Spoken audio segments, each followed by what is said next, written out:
Good PM mga kamekanik. Habang nag-aantay pala ako nitong TCM na 5 ton, dumating yung pyesa niya. Bali wala pa kasi. Dito muna ako sa H9. Ito yung makina na loose compression. Bali hindi ko na binabahan yung makina nito. Dukot na lang yung ginawa ko. Bali napalis ko na rin yung 4 na liner.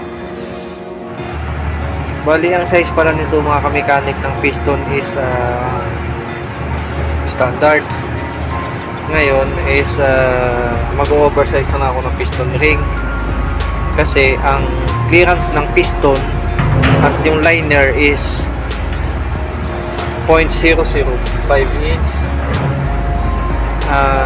Pasok pa naman siya.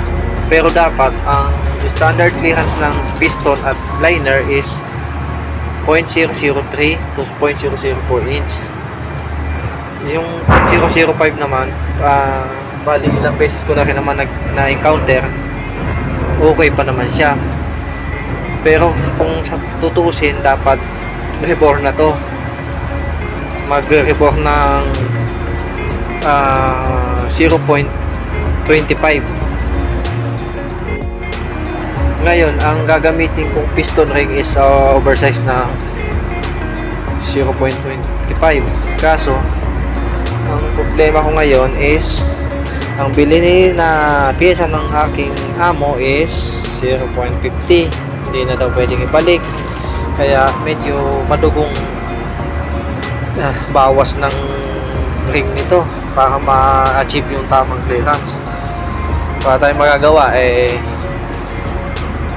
kahit pilitin kong ganun pa 0.025 kasi konti na lang ang ibabawas, okay na.